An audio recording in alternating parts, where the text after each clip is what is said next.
عزیزان گرامی، قربان جاؤں اپنے آقا سید المرسلین، خاتم النبیین، شفیع المذنبین، احمد مجتبی محمد مصطفیٰ صلی اللہ علیہ وآلہ وسلم نے، آپ نے کیا امت کو تعلیم فرمائی ہے؟ آپ نے فرمایا کل معروف صدقۃ، ہر بھلا کام صدقہ ہے، یعنی ہر اچھا کام انسان جو کرتا ہے وہ صدقہ ہے۔ عزیزان ملت اسلامیہ،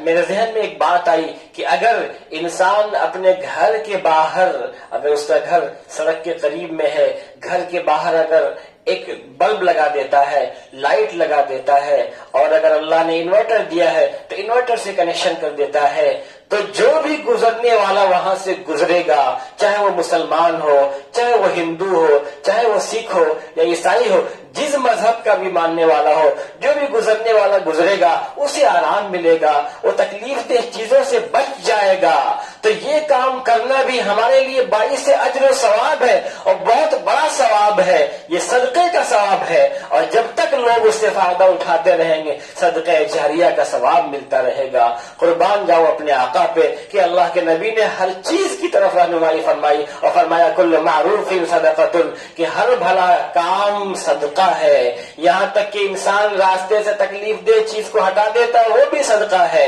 انسان درخت لگاتا ہے جس سے انسان کھاتا ہے یا پرندے کھاتے ہیں یا کوئی جانور اس سے اس کا پھل کھاتا ہے وہ بھی انسان کی صدقہ ہے۔ تو دنیا کی ہر چیز کی طرف آپ نے رہنمائی فرمائی ہے۔ اے کاش کہ ہم حضور کے اسوے پہ عمل فرما لیتے، عمل کر لیتے، اور آپ صلی اللہ علیہ وسلم کے اخلاق کو، آپ کی تعلیمات کو اوروں تک، غیروں تک ہم پہنچانے کی کوشش کرتے۔ اللہ ہم سب کو عمل کی توفیق عطا فرمائے۔ وآخر دعوانا ان الحمد للہ رب العالمین۔